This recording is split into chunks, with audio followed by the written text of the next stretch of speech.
So, we will continue with what we were doing in the last class. We were looking at a broad picture or perspective of vehicle dynamics. So, we were looking at how we are going to approach the subject of vehicle dynamics. We said that for us, though there is a vehicle, it has its components and so on. When we are studying vehicle dynamics, we said the center of this whole thing is the mathematical model. So, the mathematical model comes from our good old Newton, Euler-Newton equations, and this has an input and an output. Remember that when we looked at the dynamics, okay, which is defined by using these mathematical equations, they are classified into what we called as longitudinal dynamics,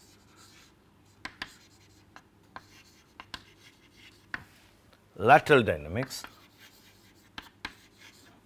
and vertical dynamics.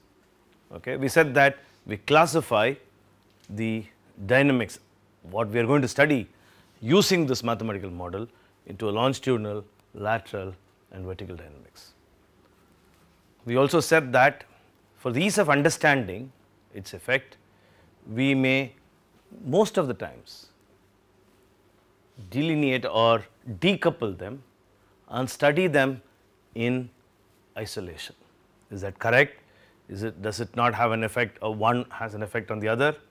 Yes, it is possible there is an effect, but in order to understand the subject, most of the time we will be decoupling the effects of all these three, right. There are very important things that will happen like load transfer and all that. We will understand it as we go along. We also said that the input for this model is the driver's input through the steering or the acceleration and braking. Okay. In other words, how the driver interacts with the vehicle, right. That is what we are going to use as an input. We said that we can't look at every scenario by the driver, and we will have some test conditions, okay, in order to understand the behavior of the vehicle.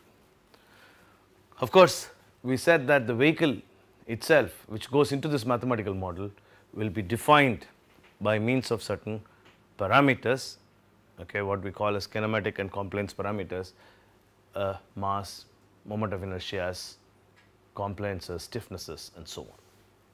The output from this model, as we said yesterday, are in terms of displacements, accelerations, okay, velocities and so on. We said that what comes out as an output has an effect on the occupants, okay, and we are going to study that not to a great extent, but at least as an introduction we are going to study how this is going to have an effect on the occupants. Okay. So, this is the broad I would say basis under which we are going to study the subject. We also said that we can again look at it from a different perspective and call this as driving dynamics,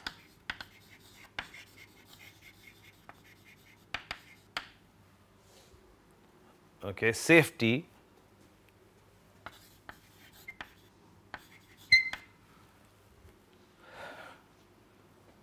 and ride comfort.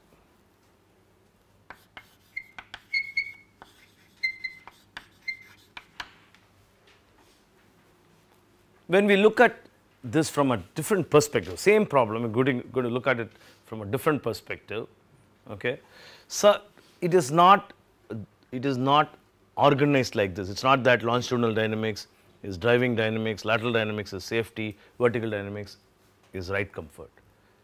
It is, to a certain extent, it can be looked at it like that, but they are not necessarily a clear demarcation like what we have here.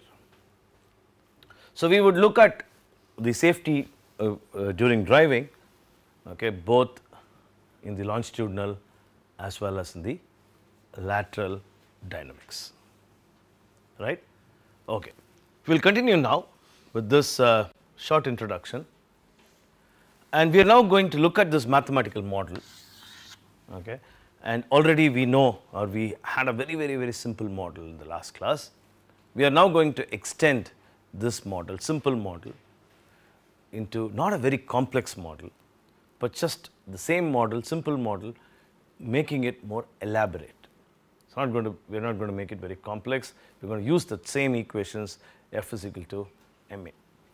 Okay. So, in other words, we directly plunge into what is called as the longitudinal dynamics and look at a very simple mathematical model that we will be using in order to understand the longitudinal dynamics. Whenever we talk about dynamics, two things that comes to our mind. The very first thing are the forces that are going to act on this vehicle, and the other is of course the acceleration or deceleration and so on. And our good friend F is equal to ma from Newton is going to be of great help, okay, in writing down this mathematical model. Okay. So, the first things first. So, what are the forces that are acting on the vehicle? Okay. All of us have experienced this. The first, okay, one of the external, we are looking at the external forces. The external force that acts on the vehicle, okay, is what is called as the aerodynamic force, which we would call as Ra. Okay. The other force, next force which is important to us, which is acting on this body, is the gravitational pull or gravitational force, okay, and that you can write it as mg or w, and that can of course be resolved into two directions like this, and that if this is equal to, this is of course is equal to theta s. So, if I call this as w, then we have, what's this? W cos theta and W sin theta. You may have a trailer, you know, towing with this vehicle, which is called as a drawbar. So, if you have a vehicle or if you have have another trailer with you, then there will be a drawbar pull, which we would call as Ft. Clear? Apart from this, the vehicle itself is going to give us some force, okay, some nice guys, some not so nice guys. So, if I'm going to accelerate, okay, we need what is called as the traction force, okay. So, the traction force is now going to act in that direction. So, let us say, let us put the traction force in the front and the rear.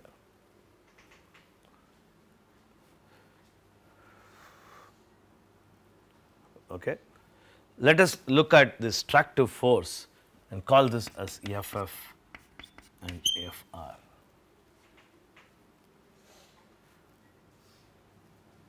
Of course, in every vehicle Ff and Fr will not act together, or it may be a front wheel drive, or it may be a rear wheel drive, and so on. So, depending upon the front and the rear wheel drive, okay, you will have either of the one, or if it is a four wheel drive, then you will have all these things. Apart from this, one of the very important forces, okay, which consumes our fuel, okay, is what is called as the rolling resistance of the tire. The rolling resistance of the tire, okay, acts opposite to, and we will understand this rolling resistance in a minute. It acts opposite, okay, to this tractive force, okay, and in fact, it is something like a braking force that acts on the vehicle, right. Now, what is let's first understand, see up to this it's not very difficult to understand what are the forces that are going to act. Okay. What am I going to do? What I'm going to do is very simple. I'm going to find out the reactions of the front and the rear. Okay. Let us say that we are accelerating, of course we are applying a attractive force. So, we can say that I have a D'Alembert's force, actually it is not a force, it is a pseudo force, okay, which can be written as W by G into A. Okay. It is not a good practice actually to put this D'Alembert's force, it is nice to write F is equal to ma, but then when I take some moments, then it becomes easier for me to have a force there, and that is the reason why I have a force and call as the D'Alembert's force. Okay. Now, all these forces are familiar to you. In order to take the moments, of course, you need some dimensions, right. So, let us call the dimension something like this. Let us say that length is equal to L1 and that length is equal to L2. L1 is the distance from the front wheel to the CG location, L2 is the distance from the CG location to the rear axle, the rear wheel, and let the total length of the vehicle L1 plus L2, let it be called as L. The other thing that is important to us is the heights. Right. So, let us call this height as HA. Let us call the CG location height is equal to H, and let me call that height to be HT. You know how to determine the two W's or the reactions at the wheels, WF and WR. If I want to find out WF, I take a moment about WR, okay. With proper signs, I can determine WF. In other words, WF into L, okay, is equal to whatever the moments that are due to the other things, okay. But before we go further, there are two comments that are important to us. One is the system that we are going to use in this course, the x, y and the z direction that we are going to use in this course. Okay. This comes out of an ISO standard, and we call the direction which is along the direction of travel, okay, as x, perpendicular like that as y, and the other direction normal to the ground as z. Okay. So, longitudinal, lateral, lateral and vertical directions. Of course, you know that there are motion, okay, the angular motion along these directions. For example, the angular motion in the direction of x, okay, in other words that angular motion, okay, along the direction of x, okay, let me, I think that has to be a correct one, let us say positive, okay, that is positive, is called as, what is that angular motion called as? Roll. So, this is the roll, and the angular motion, okay, here, which is in the y direction, that is that angular motion is called as the pitch, and that is what we call as yaw, right. So, when you say very colloquially pitching, okay, that is moving in that direction, right. Okay. So, that is the first thing. The second is, let us go into the details of what is called as rolling resistance. Rolling resistance is today very, very important for fuel consumption, especially in trucks. Can you imagine that the rolling resistance, whose origin are the tires, consumes nearly 30% of the fuel of the vehicle. We are going to do quite a bit of tire dynamics in this course, But let us understand what is rolling resistance and how do we get it. Quickly, we will go into details later just to understand, because I am putting a force there. So, you have to understand what this rolling resistance is. Okay. Now, there is a misnomer. Many students assume that the rolling resistance is just the frictional resistance of the tire. Absolutely not. It is not the frictional resistance. Rolling resistance comes from the property of the elastomer or rubber, okay, which is the material of the tire. Elastomer or rubber, as it is called, that is what goes into the manufacture of the tire. Elastomers have a property called viscoelasticity.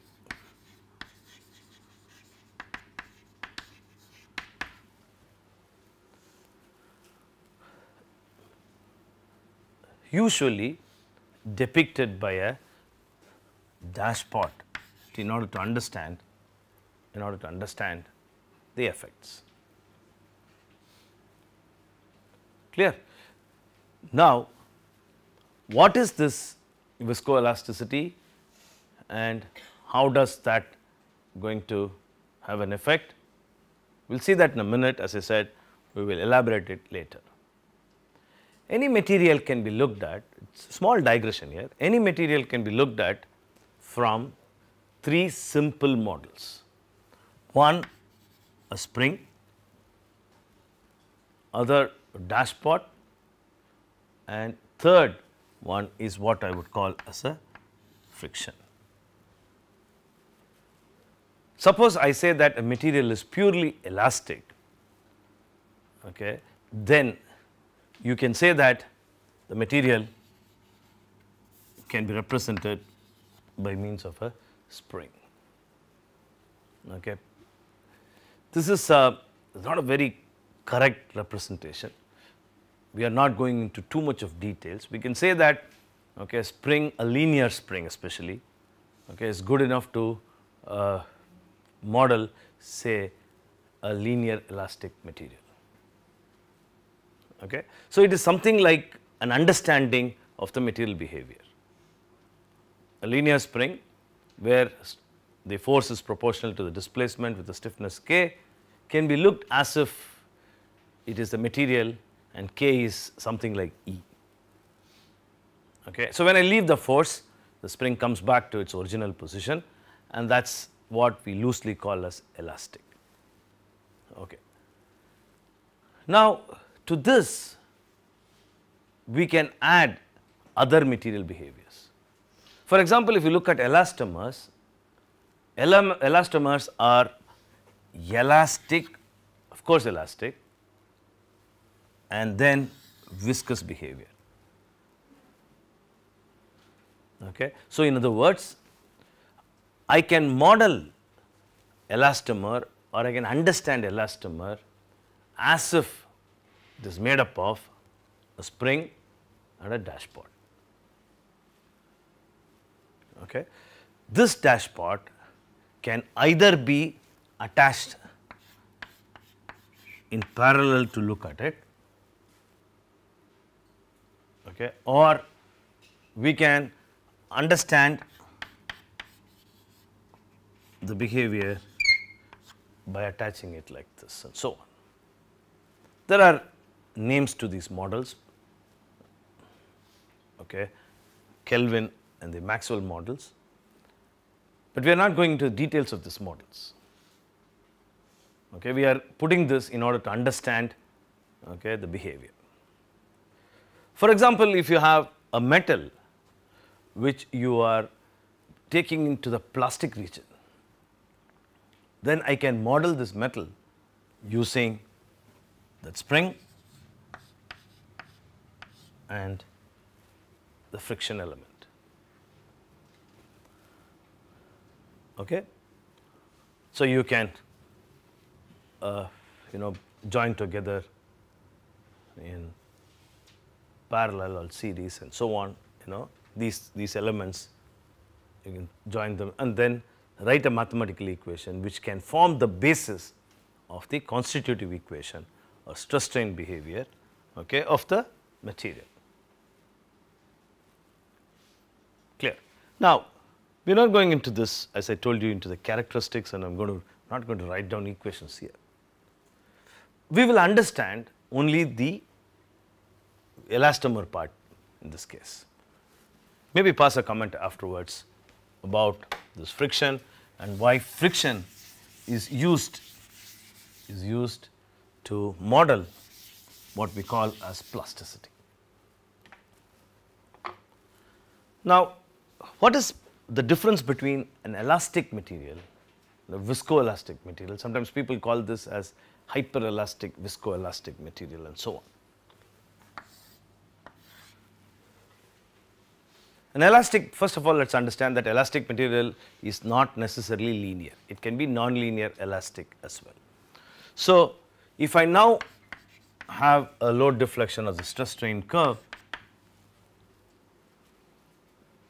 okay, when I load it, a material, which means that I am applying forces, I keep increasing the force, because of which the stresses increase and there is an increase in strain and so on. So, when I load the material, let us say that the path taken by the stress strain curve is something like that, goes like this. When I unload a material, an elastic material, it would actually, all of you know that it would follow the same path. On the other hand, a viscoelastic material does not follow the path when it is unloaded and would now follow a different path, okay, and that amount of energy is lost and usually called as the hysteresis loss. Clear? So, there is an amount of energy that is lost. It is the same as plastic, there is a subtle difference, a good difference, that though at the end of loading there is a residual strain here, the strain will come back to 0 with time. So, time is an important factor in viscoelasticity. Time and frequency are an important factor in viscoelasticity.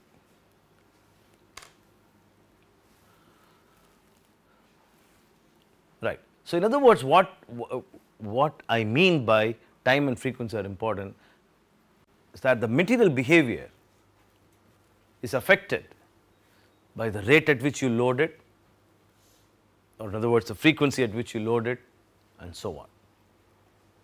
Okay. So, time and frequency are important factors. So, the first thing is that, to conclude whatever we have been saying, that there is a loss of energy when the material is loaded and unloaded. How is it going to affect us? Why is it that the tire should develop a rolling resistance, okay, and that is what we are coming now. Now, let us say that obviously all of you know it, but I am just reiterating what is well known. Let us say that I have a tire, we have what are called as treads, let us say that is a tread, okay, and that is the ground. So, this tread material as it approaches is going to get, let us say that it gets compressed and then again gets released. Okay. Why tread?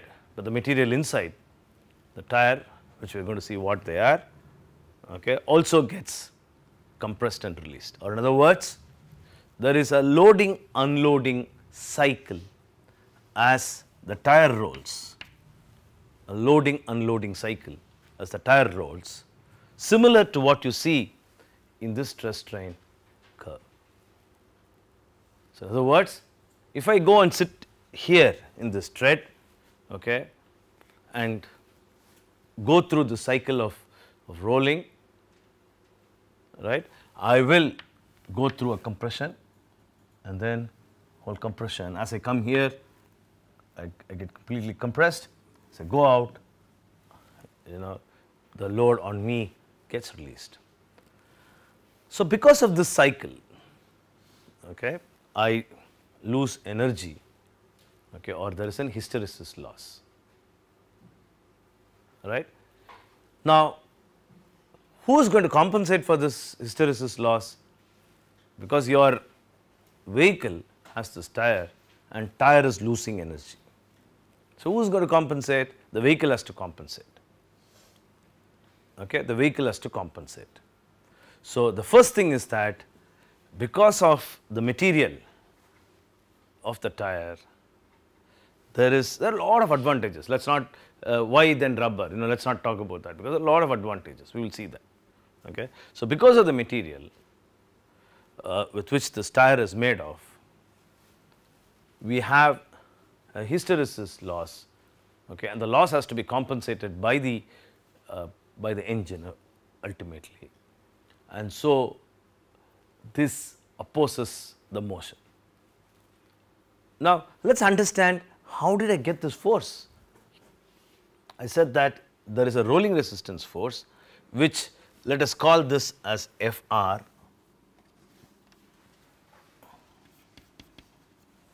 okay, rolling resistance force. It can be the front and the rear. Okay. So, how did I get this as a force? Okay. So, in order to understand this, we have to look at what is called as the contact patch of the tire, contact patch of the tire.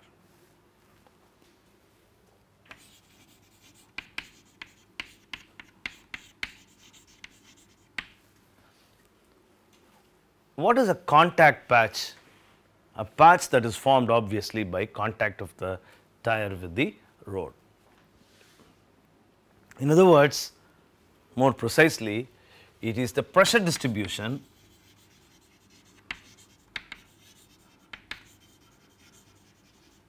at the contact. It is a pressure distribution at the contact, right. So, we will see the 3-dimensional pressure distribution later, or rather 2-dimensional pressure distribution later. Now, let us understand a section of this pressure distribution. Okay. So, let us say that I come into contact at that point and leave contact at that point. In other words, that is where my contact is. It is not necessary that the contact pressure exists only when the tire rolls. When the vehicle is stationary also, you have contact pressure. Let us for a moment stop the vehicle, okay, and look at this contact patch. So, the contact patch now is not that of a one tread, okay, but there are a number of treads. So, the contact patch would look something like this. So, in other words, rubber is symmetrically compressed about the center. This is a vehicle that is standing, okay, symmetrically compressed about the center.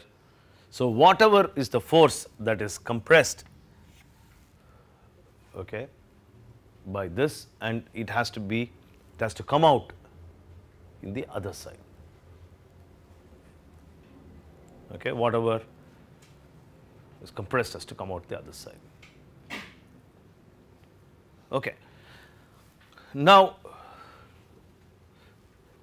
let's understand one or two more things about tires before we go into the details. The first is that the tires that we use are what is called as pneumatic tires. Okay.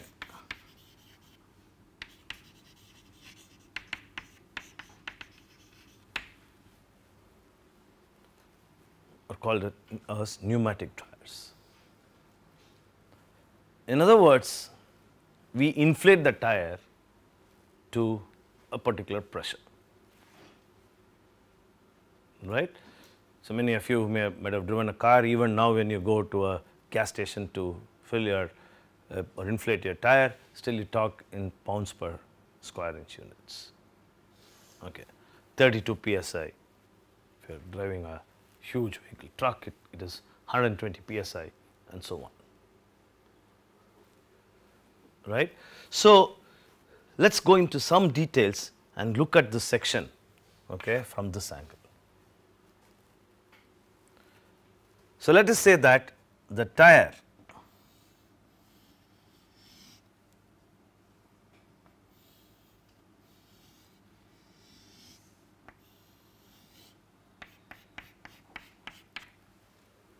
okay, that is how it is deformed.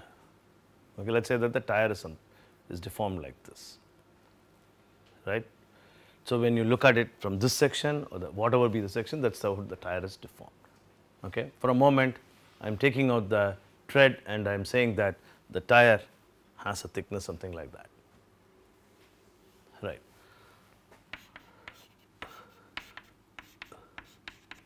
That is what is the inflation pressure, okay, which we have used in order to inflate the tire.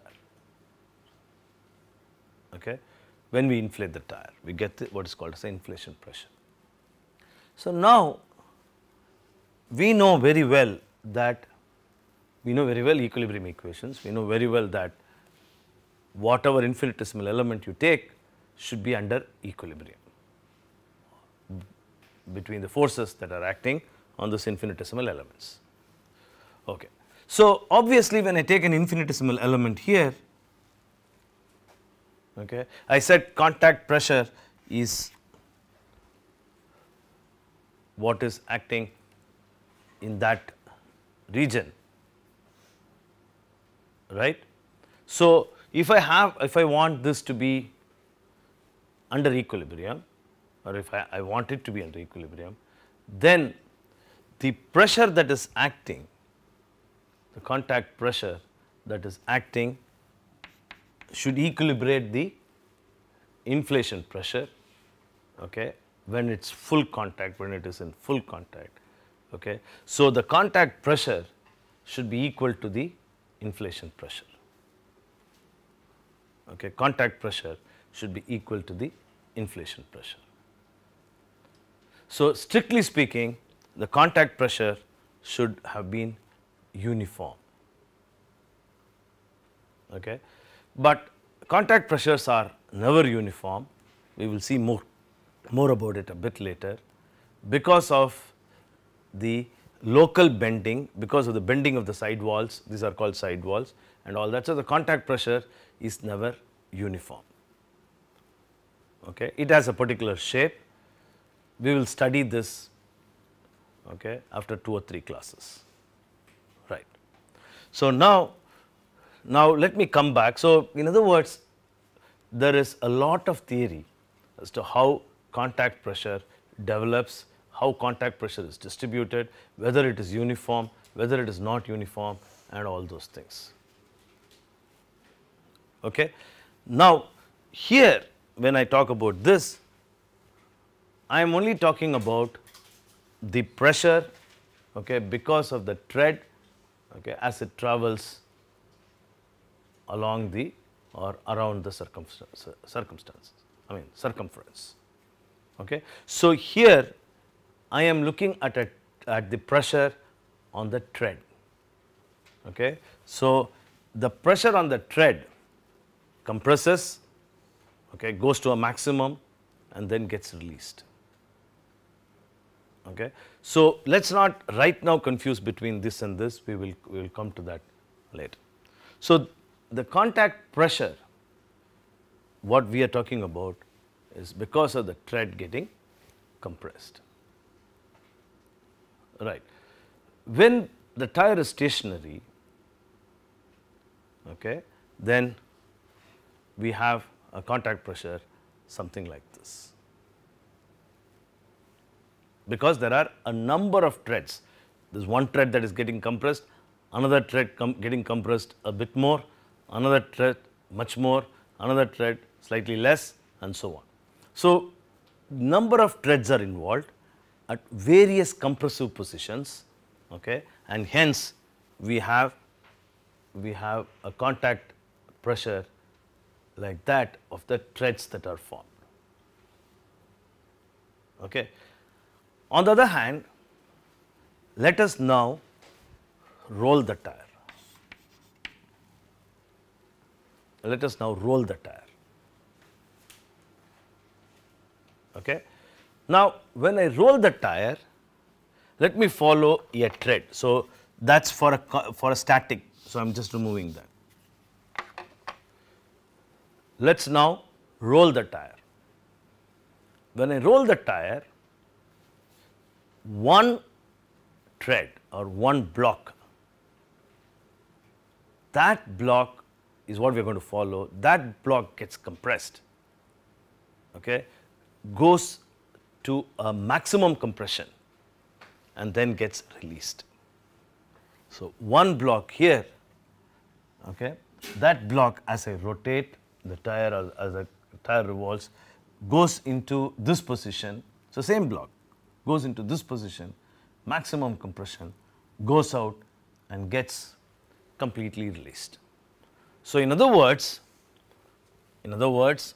a block gets loaded like that, okay, and then gets unloaded. Now, how is that it is going to be unloaded? It is going to be unloaded like this. So, unloaded like this. So, as the blocks gets loaded and unloaded,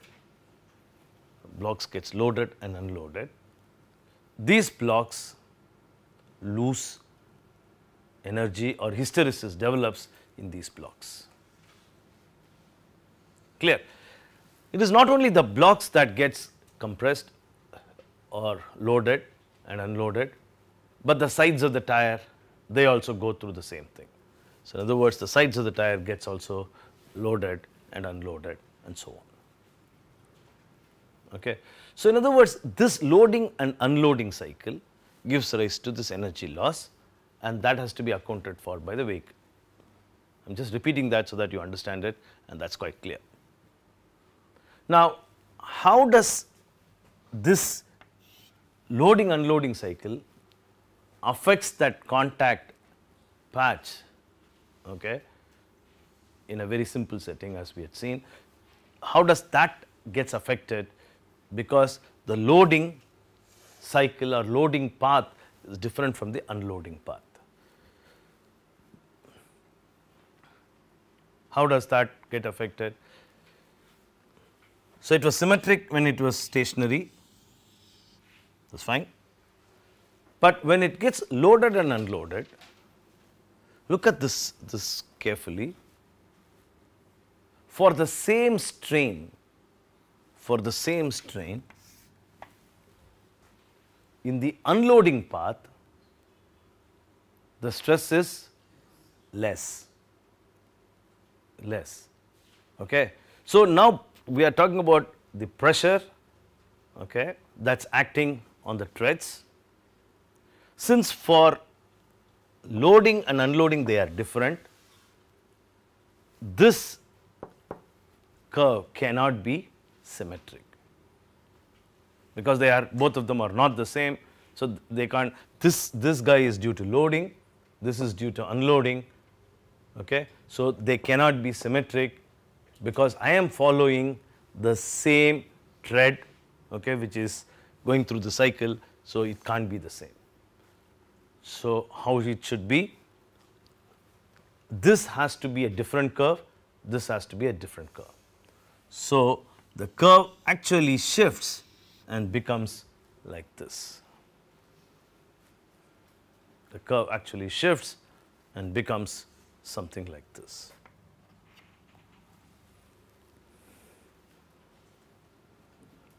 Because it is, the loading curves are different from unloading curve, the curve, the symmetry is lost, it becomes something like this. if I now say that the reaction force in order to support, this is not a very correct picture, that is why I introduced this inflation pressure. Keep that in mind, we will come back to this topic again. Okay. Not a very correct picture, we are going to see very interesting things, how inflation pressure is going to act and how actually the tire carries a load. We are going to get to details there. Okay. So, we will come to that a bit later, but let us now understand this from a different angle, okay, and give an explanation only to the rolling resistance. We will refine it as we go along. So, if this is the load that is acting on the tire, then the load is now equilibrated from the ground, or in other words, that is the load that is going to act, okay, which opposes the weight. Now, since this symmetric distribution is affected, what will be my resultant force due to this contact with the ground? The resultant force which is developed due to this compression, which opposes the load that is on the tire, would now get displaced, and hence actually instead of acting right at the center, the load now acts, okay, away from the center, right, and that is how the load acts. When it acts away from the center, then if I now look at that load with respect to this center, not only I am going to equilibrate this load with this force, but I am also creating an additional effect, correct. So, what is that additional effect? That will be a torque, that will be acting, or a moment that will be acting like that, right. Watch carefully that the moment is now going to oppose the motion of the tire. Okay. So, there is an opposing force or opposing moment that is acting. Okay. Now, I do not want to put that moment here. I know that the moment opposes the motion. So, I just want to replace this moment by means of a force that is acting here, okay, because that will oppose the motion of the vehicle. So, I replace this moment, which in reality exists because of viscoelasticity, by a force here, okay, and call this as rolling resistance force, and say that this force, rolling resistance force, creates the same moment which opposes. In other words, Fr into R is equal to this into this. We will give names to that in a minute. So, first let us understand the philosophy of development of a rolling resistance force. So, the philosophy of this rolling resistance force, to summarize, is the viscoelastic behavior of the elastomer, which means that there is a loss of energy, which means that the symmetric contact pressure distribution, when it is stationary, gets affected, or in other words it becomes skewed, okay, and the skewed distribution produces a force, normal force, okay, which not only opposes or not only supports the vehicle or the tire, but also creates a moment which opposes the motion, and the opposing moment or motion or a torque is now also depicted as a force which opposes the motion of the vehicle or the tire, and we call that as the rolling resistance force. Clear? Okay. So, that is why we have a rolling resistance force. The rolling resistance force, of course, you can see this very clearly. Rolling resistance force, since it comes out of a moment which supports the weight W, okay. So, this force has to be proportional to W, right. So, we usually write the rolling resistance force to be a rolling resistance coefficient multiplied by W,